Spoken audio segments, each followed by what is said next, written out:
to be able to improve my business to a point where I can find someone who will work for me and with me, so that I can have more time for myself. Okay, great. So that would be a more specific target by the end of 6 weeks, or maybe not at the end of 6 weeks, but you're maybe making some strides. It would probably be a longer goal than that.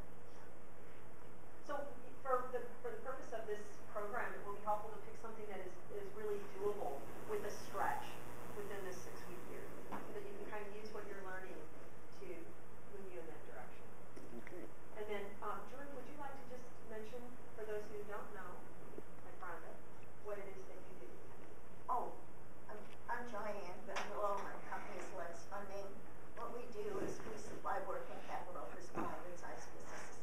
We are an alternative funder. We've been doing it for almost 16 years now, going on the 16th year. And Great track record. Yeah, sure is. Okay. So just a couple final housekeeping things. You know, the bathroom's right out here. Go whenever you need to. We aren't going to really have a lot of breaks. It's only 2 hours. So don't just get up and leave. If you're in the middle of something and you don't want to miss it, ask us to stop and we'll stop if we can. So, because sometimes that's a difficult thing. It's like being in the movie. I don't want to leave the movie, but I'm comfortable. So the other thing is we're going to just present 30 minutes each, and then we're going to have time at the end. So anything that you hear throughout the presentation, if it's confusing you and you're stuck, please interrupt us. But if it's something that you feel that you could jot down and ask at the end, we're going to have plenty of time for you to interact with us at the end of the program. Okay. Good. Thank you. Are you on? So, am I on? I hope so. click the button. Oh, you mean electronically? Yes. Well, thank you all for sharing. And what I'd like to do is ask our 2 facilitators what they would like. And I'd like to start with whoever would like to start, Kathy or Judy. What do you expect as desired outcomes and your expectations for the next 6 weeks? And I'll do the same after you're finished. For me, I would like to get the right things done in less time. I have a hard time saying no to certain things, so it's being more committed to what are the right things, and then I think it will automatically start translating into less time to get to them. Because I tend to think I have to say yes to everything. Yes, thank you very much. Kathy. My desired outcome is that I learn from the 2 of you, as everybody else does, and then also be able to help everyone in the room move forward on their goals. Thank you. Well, my primary objective, overarching objective, is to learn from all of you. Not just the other 2 facilitators, but also all of you as participants. And the one thing that I would like the most for me, which gives me the greatest angst and problem, is getting the right things done in less time. It's prioritization. But as you'll learn, it's because how my brain's wired, because I'm very, very global. I'm the most global person in here. So I'm constantly living in the world of possibilities and options, and I'm running, I'm going here, and I often am guilty of having monkey brain. So what does that mean? It means kind of swinging around from vine to vine. It means walking across the room to get something, and by the time you get there, you have no clue why you're there. Oh, yes. It means incessant texting and emailing and looking at your phone constantly, nervously, and running to get to some place, not even knowing where you're going and why you're running. So it's kind of like living too much in your head and not enough in your, the core being of your heart and common sense. Okay, so very, very good. Now, how are we going to accomplish this? All right, very, very simple. We're going to take a triangularization approach. You know how you identify an object, you bounce radial signals off of it from different. So we're going to be coming at you from 3 different standpoints. Human systems for Judy, business productivity Kathy, and practical neuroscience Stephen. So let's enter now immediately into the world of practical neuroscience. Oh, no, I'm supposed to see it. Okay. Why is that doing that? That's not supposed to do that. Okay. Well, I wanted to ask you a question, but the answer's up there. There's 100 billion neurons in the universe. How do we know that? Recently, the NASA Hubble telescope pointed to places in the sky where it was totally black, and they kept the Hubble on there for a long enough time.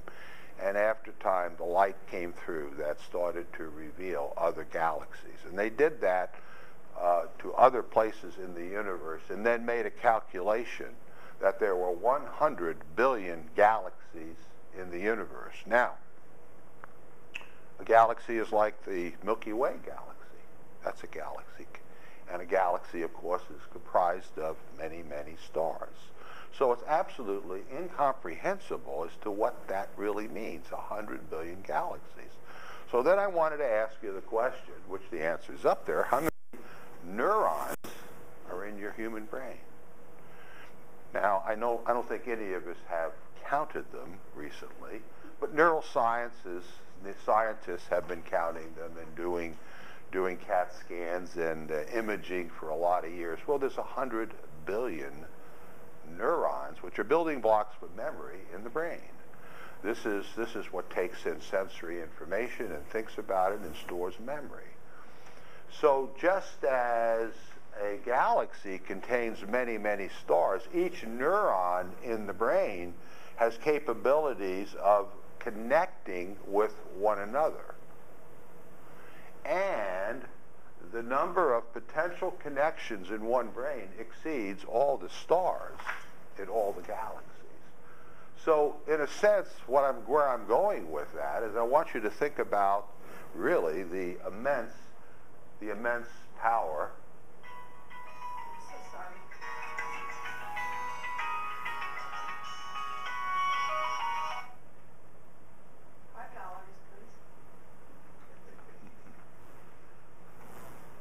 So what I want you to think about is the immense power of your human brain. So we're going to be getting our feet wet today about the power of your brain and how you take in information, learn and think.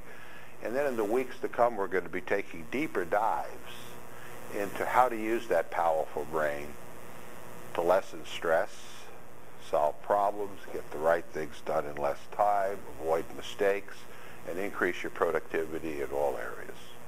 Because if the answer isn't there, where is it?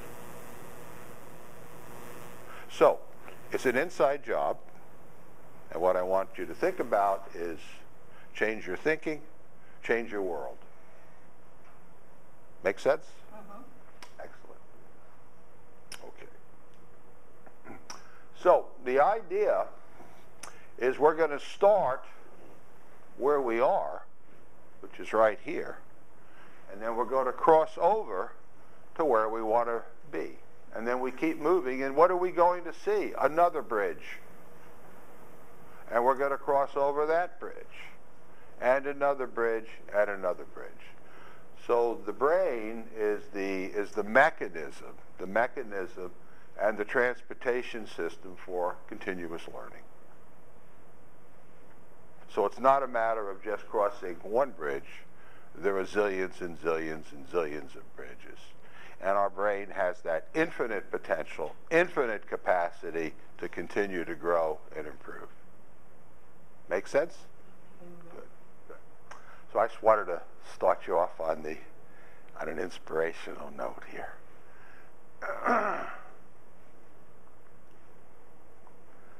Okay.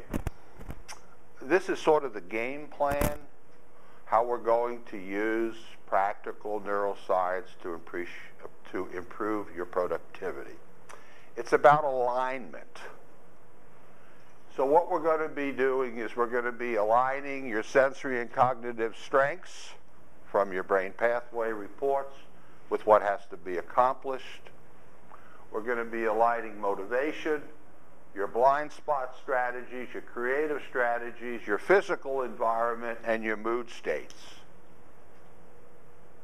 And when you combine it, you're going to get everything and more of what you want. Because the promise of practical neuroscience is for you to be the very, very best that you can be. And from what you learn, you'll be able to help others do the same.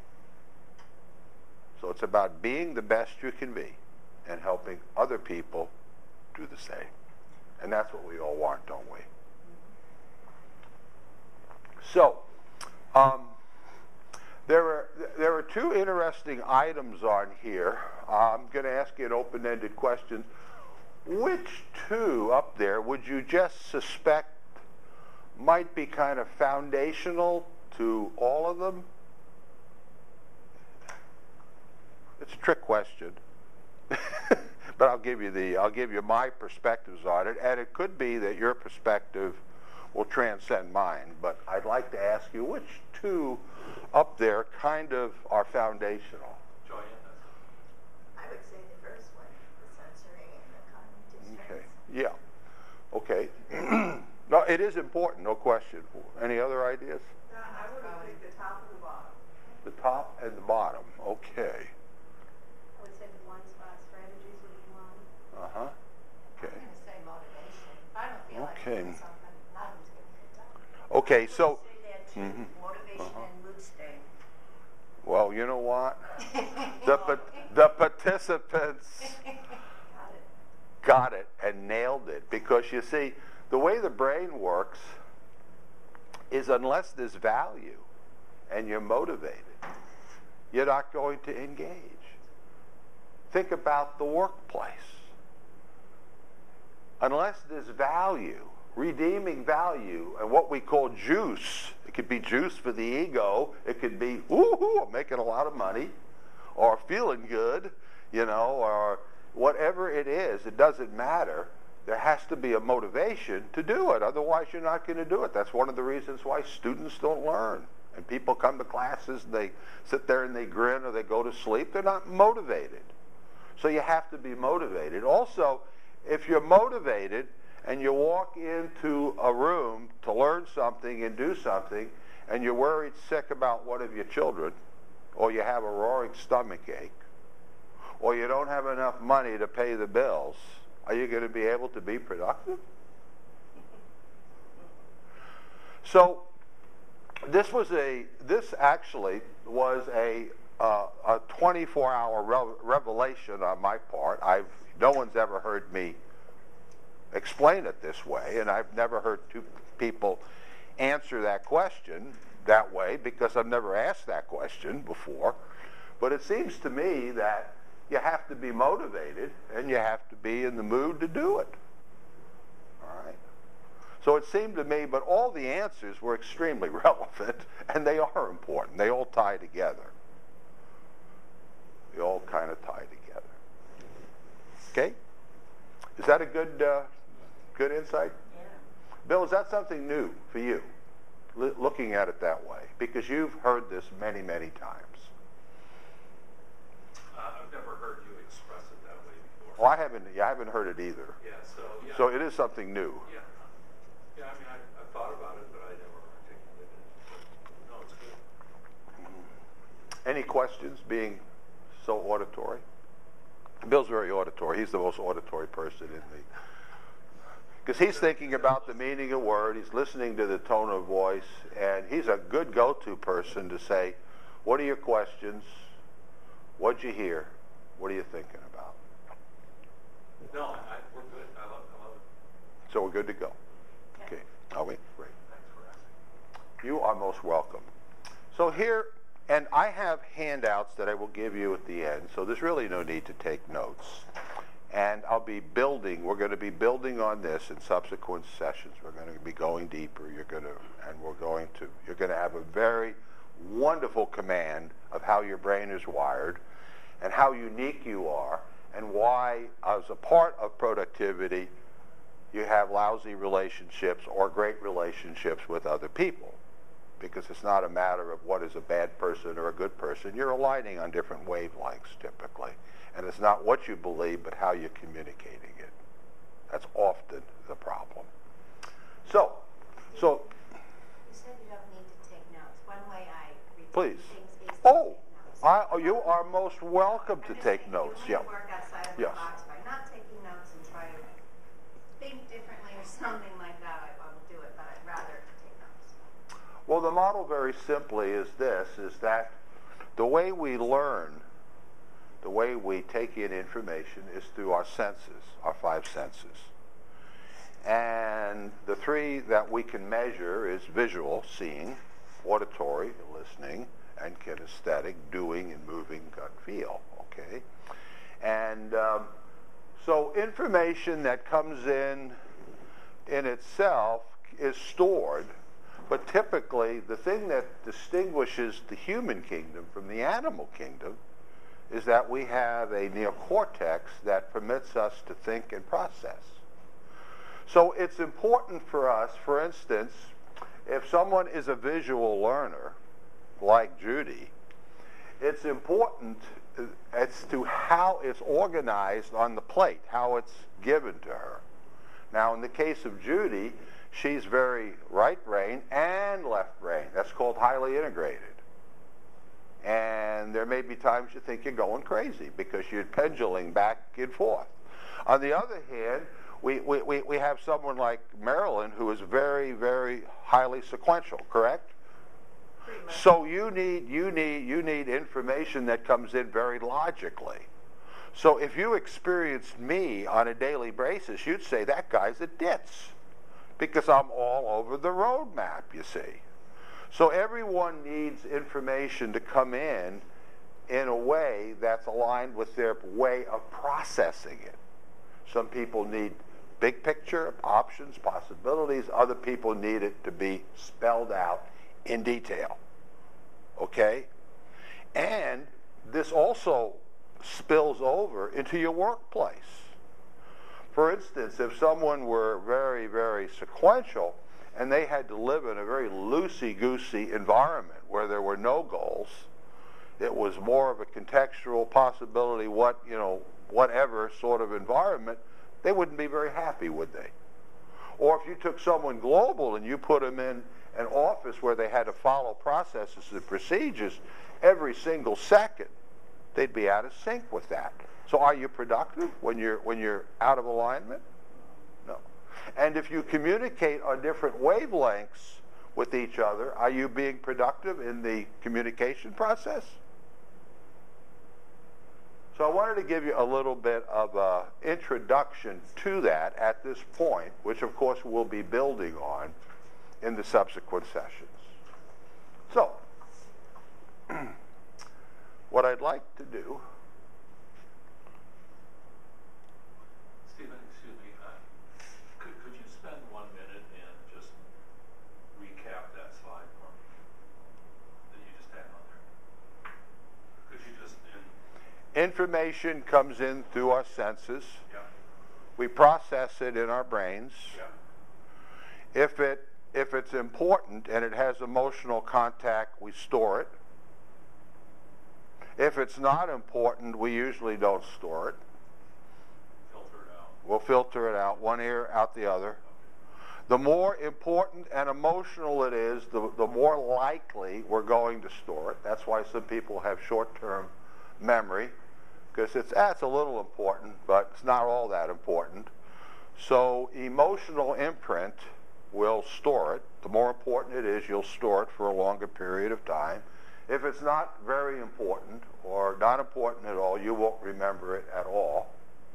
Or you may just have a vague memory of, yeah, we did look at that, we did that, but I'm clueless what it was. So, thank you. So, the question I have for you then is this. Does this help explain one of the reasons why you need to define what performance excellence means for you? Mm-hmm. So, because if I haven't defined what performance excellence is, then I'm not probably going to be in a very good position to determine what information that comes to me, which I want to retain and which I want to do away with. Is that accurate? I just want to... It's extremely accurate, very succinct, and well explained. So, highest and best performance. I have a triad here of productivity, learning, and communication. You know, the reality is you could take, because there is a productivity element of communication, What it means is if we have 5 minutes to communicate, exchange information, solve a problem, make a decision, and after 3 hours we're killing each other and shouting at each other, we're not being very productive, are we? And also we're damaging the relationship. And learning, you could say the same thing. So I just broke it into those 3 categories. But can you see that these 2 could be folded well into communication, productivity as well? Yes. And then it comes out, because then when information is in, then we act on it. We perform, we express. We express auditorily, we write emails, we do things with our hands. We think about problems sequentially or logically, and so we express and grow. And hopefully we listen to other people. We take in information from other people, by which we grow from other people's insights. I was just thinking that listening is probably the most important thing, because if you don't listen, if you don't know what your client or your friend or your daughter wants, if you don't listen right, then you can't act. Exactly.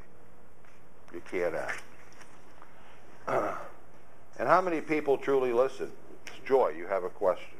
Yes, can a person, I'm thinking about my husband basically, but can you interact with a person that really doesn't want to commit to rules, not rules, but to goals? And I always thought that you want to be held accountable, but is what you're saying, if you're so broad, then maybe that's what he is. Yeah, well, there has to be, in order for 2 people to communicate, there needs to be some common ground to stand on.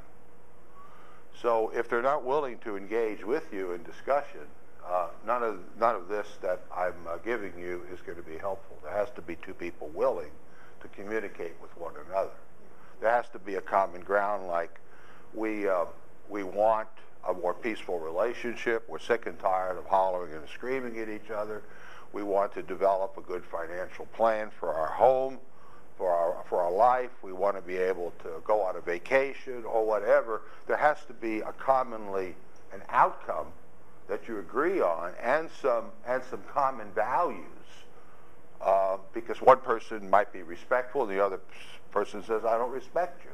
So all those have to be in place for that common ground so that you can communicate. I happen to know Don, so I think I might. I don't know if this is accurate or not, but let me just make this. I think he's very selective in what he wants to do. This observation. Yeah. Well, here's I don't know, but if Don, I don't know what Don's profile looks like. Joy. He doesn't have one. Yeah, no, but I mean I don't know what his Oh, profile. Dawn. Oh, Dawn. I'm sorry. Yeah, if you're communicating from your point of view and you're not aware of his point of view, then that seems like that's where I usually run into trouble. Is I'm trying to express myself in ways that are comfortable for me, but where I seem to really be successful is when I interpret what's really going to be successful in their mind, not in mine, and that's where I think. If this will probably help you with that, because you'll be in a better position to not read his mind, but at least better understand where he's coming from. I think by the end of the 6 weeks, you'll have good tools, insights, and tools as to how to improve relationships with anyone and everyone in your life. People who you have good relationships with and ones who are very difficult to communicate with alike. You'll have the tools to approve it. Because one of the things that I failed to mention in the introduction is this session is focusing on self-awareness first. And then it'll be focusing on some other aspects like self-management and then awareness of others. So right now it's just understanding that you have your own unique way of processing information and communicating as a result of it, and even your learning styles can be affected. First exercise, I'd like you to take 2 cards each. You can use colored or the lined ones, please.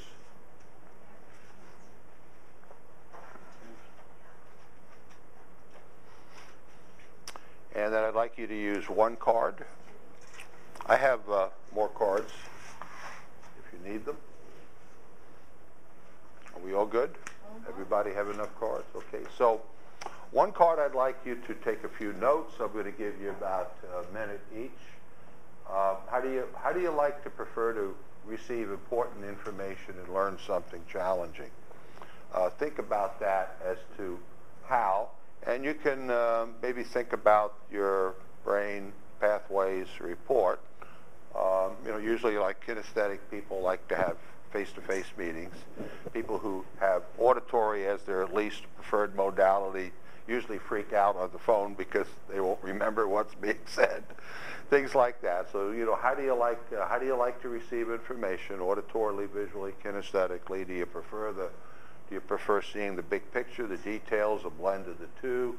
What kind of environment do you like to be in? Just a couple notes. And then on the second one, was there anything you learned from your brain pathways report that was interesting and new? This is for the second card? Yeah, the second card. One for each card. And I'd like you to keep those cards and please bring them back for the following meetings, because we'll be referring to those from time to time.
I'm going to ask on a voluntary basis how you first like to receive information, and then what you learned from your brain pathways report, just to kind of kickstart it, and to know that I never ask anyone to do what I myself am not willing to do myself. Is I will start with the first one. I'm a very kinesthetic learner, secondarily visual. 20 years ago, my auditory score was 0. My business partner at that time was primarily auditory, and even though we had lofty goals and we were madly in love, she said I never listened to her, interrupted her, and she didn't know how the relationship could develop unless I changed. So so today I still prefer meetings. I like face-to-face. I need to move while I'm receiving information. I often pace when I'm on the phone. I prefer face-to-face. I do not like a lot of details because I have a patience level of a flea. I like to see maximum amount of possibilities, context, not a lot of particulars, a few things to look at. What I learned from my brain pathways report is that I'm a very poor listener. However, I can be situationally brilliant with listening, as Bill knows. Bill knows I can go from the spectrum of not hearing a word he says to being as good a listener as he. And so it's really exciting for me to know that I could, if a guy's 75 years old this year can change, anyone can change. And I went from a 0 listener to being a very, very high-level listener when I want to by focusing on it. Okay? So I just thought I'd give a sort of kickstart this. Would anyone like to go next? I'll go. Oh, good. I actually like to receive important information in writing or in pictures, and I think it's because I'm highly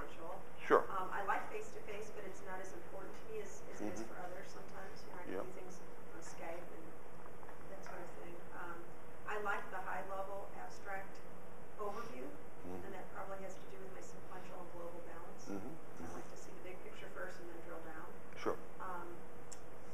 When it comes to what did I learn, is that I have an advantage, I think, being able to span the sequential and the global, so I have an understanding of both. It helps me make sure that I utilize all the modalities when I'm working with other people, and I also know that I'm just not good at kinesthetic things, like the physical aspects Yes. of things, so I can know to let go of that to other people instead of trying to be an expert in that area, since I'm not Yes. real good at that. Well, as you'll learn from the group profile, Judy is very highly integrated, meaning she's got a lot of reach into the global and the thinking world. Now, I'm very lopsided. I'm very much into the global area. And but what you have is a tremendous asset for the kind of work that you do, which is conflict resolution and helping people reach balance. You're a great negotiator because you're very slow to take an opinion, because you're balancing the big picture and the possibilities. So you tend to hang in there with people. Does that make sense? So I'm trying to give you a sense too, as we're going around here, as to how this is constructed. We're just getting our feet wet today, folks. We'll be taking deep dives in the weeks to come. We're just sitting on the side of the pool right now. Yeah, dangling your feet in the water. Thank you very, Judy. Is there anyone else? We don't have to do every one, so if someone doesn't want it. Joy. Yeah, I think I must be like Judy, because I guess I learn better by seeing it visually, but I also like to take notes and write it down. And when you said you were integrated and so forth, I think this is what it proved, that very close together. And I wondered, when I was a little girl, I had a hearing infection, and it left me sort of deaf. And I think through the years, maybe I was a very auditory person at one time, but now I'm not. And that's my weak spot. And that's probably because I can't hear as well. Sure. So, but now I'm more visual and kinesthetic. Yeah, your scores actually were very, very close, which is unusual. I mean, usually someone has, you have a high score, in the 15s, 12s, 20s, and then usually there's a big drop off at the second, and then another drop off at the third, and we'll go over that next time.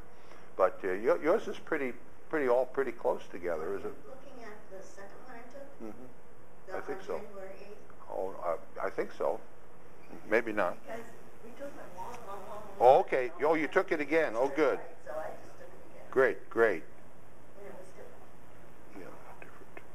Well, you've grown. Great. Yeah, your score. Yeah, excellent. Anyone else? Kathy, please. Well, I'm definitely a face-to-face person, hands-on person. I get much more from being hands-on. Are you a huggy? Yes. Oh, yes. She loves to hug. I'm a hugger, yeah. So, I need to understand things. I need to think through them. I can't just jump to a conclusion, or you can't just tell me this is what you need to do. I need to know why I'm doing it, and I need to understand them. Yes, correct. You see, people who have K as a primary or secondary need that personal touch. They need to touch and feel. Of course, you have to be careful in today's world. I have a daughter whose K is her least preferred modality, and if I offer her a coach, a hug, she looks at me like I'm a sexual predator, and she'll say, "Dad, I'll decide when we give a hug." Well, that message has been resonating for about 20 years, and I do respect her boundaries on that. But there's nothing wrong with her. She's got a loving heart. It's just that she's not into that. Her brain is wired to primarily listen and see, and then the huggy comes when everything else is okay and she's ready. Does that make sense? Good. Who else? Would anyone else like to volunteer, or shall we move on? I'd say I'm kinesthetic. I like to do things in person and learn things hands-on, but I do touch Judy because I have these fond feelings for you, but I don't perceive myself to be a huggy person. But but you like to touch things. You think about your garden, getting your hands in the soil. Gotta. Okay, go ahead. That's it. Good. Anything you learned from your report? Yeah, I think I actually am a little more global than the report results indicate. Just because from my job, I feel like I've had to really grow in that area and always keep the big picture in mind while focusing on the details. But the situation. So when you took the survey, you probably were. Perhaps you were influenced by all the logical stuff you have to take care of, like employees and payroll checks and inventory. So you were kind of living more in your sequential brain. No, I wouldn't say that because most of my employees aren't with me yet. They don't start till February. But Were you living in your left brain, or were you living more in your right brain? Tired. I was tired and just trying to focus. I mean, I don't think it's wrong. I just think it's it reflects more skewed than my perception of myself. So that's just something to notice, perhaps. Absolutely. And you see, the tireder you are, the more stressed out you are, the more you tend to lean towards your highest preferences. No, it definitely is true that the what do they call it, sequential is definitely my higher preference. Oh, sure. It's my natural inclination. Yeah, that would be your default mode. Yes. Your highest score is your default mode, meaning that when you're tired, stressed out, that's as the stress increases, the pressure, the weight on your shoulder gets greater. The tireder you are, the more you then lean towards your highest scores. And that's why people make mistakes, because you're only focusing on one cylinder, and your sensory, and you're leaning very, very heavily in one direction. Okay? Got it? Good. So, and we're within about 3 minutes of closing. So I'd just like you to look at, this is the class profile. We're going to be doing a lot with this, because we're going to make believe like we're a functional team, and we are for the next 6 weeks. But you'll be able to use the principles and practices in your daily life. So, a couple open-ended questions just for table talk here. Are we wired the same or differently? Very differently. Yeah. Was there pretty good diversity here from the sensory standpoint? Right. Put a business together. Yeah. Right. And what's the biggest category? Kinesthetic, visual, auditory. Right. Okay. Well, this group as far as people. Yeah. And in your brain pathway reports, there are pie charts. Actually, statistically, the biggest population in the world are KVAs. Okay. The smallest is the auditory. Usually, less than 8% of the world's population is primarily auditory. But yet, how do we communicate? Okay. Then let's look at the look at the cognitive.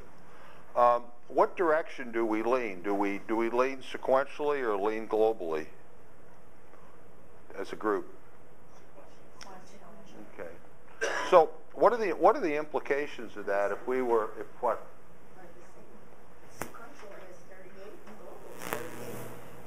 Oh, you know what? That is a mistake. Please, if you would, I'll do this over. I used one of the profiles we had done for another company, and I forgot to take out the percentages, so I apologize. I just missed it because I did this last night waiting for other people to get their profiles. It wasn't you, it was me. Thank you. No, it wasn't. There were others. There were others. So please ignore that. That's funny. There's another person. So you can see that we're leaning sequentially, right? So sequential people are going to be very logical into content, processes, procedures, budget, schedules, all right? We're going to be a lot into doing doing things, all right? People who are leaning in the global area are going to not be so much into doing, but thinking about possibilities and options and big pictures and, you know, what's possible here, all right? And usually global people irritate sequential people because they'll say, don't they ever get anything done? You know, we have things to do, places to go, budgets to meet, goals to make. You know, will you get off of your cloud and can come down here with us workers and make things happen? And the reality is, global people could lend a lot of perspective because you see they're at 40,000 feet, and they may be seeing that you're very productive, but you're going in the wrong direction. I mean, you may want to go to Kansas City, but it could be that you're heading toward Indianapolis. And maybe you need to stop and refrain. And global people sure need sequential people because to help them organize and prioritize. Does that make sense? Okay.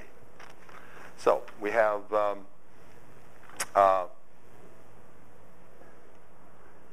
so what I'm going to do is hold this exercise off until next time. But I would like to just talk you through it for a minute, because we talked about motivation. So what I wanted you to do was to, you know, think about the things that you really like to do and why. So let's just take one example. Give me an example of something someone really likes to do. What? I'm a sewer, so. A what? A sewer. A sew. Sewer. Oh, okay, Sewer. right. Sewing machine. And okay, and that gives you a big kick, right? Well, it's relaxing, and it's also, there's a process in it. Okay. You know, so I All right. where that relates. Okay, let's take that as, so it's something you do well. Is it kinesthetic and visual? Yes. Is that what you are? Yes. All right. And is it aligned with do you like sequential steps and process driven? Yes. And you can see the results when you're done? Yes. So you're motivated to do it. Right. Because you're wired to do that kind of thing, right? So can you see that?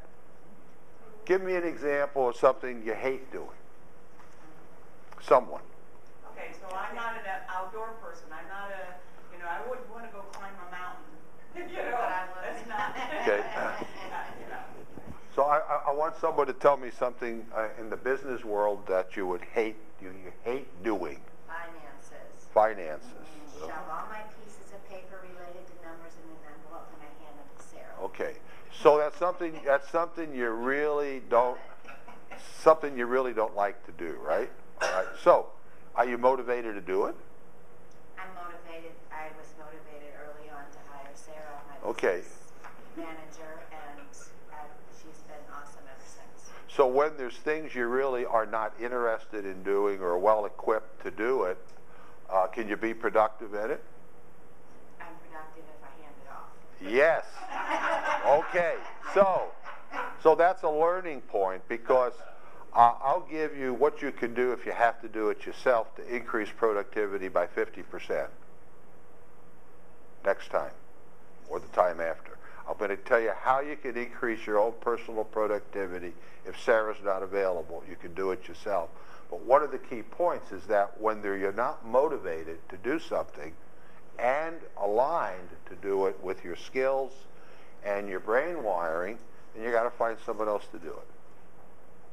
Because if you don't have someone to do it and you know you got to do it, that's going to develop stress, isn't it? I wouldn't. And guilt. I wouldn't. Yeah, I wouldn't. Okay. My business wouldn't have taken off. Good. So, future sessions for practical neuroscience. Next time we're going to take a deeper dive into the sensory and cognitive aspects of strengths, blind spots, and then we're going to flip the blind spot over and look at the other side of the coin and show you that there's a treasure chest for creative thinking. And then we're going to align physical environments, align communications, align mood states, and then the last section we're going to connect the dots, and we're going to come out of here all being more productive. That's my contribution for this morning. Thank you. Thank you.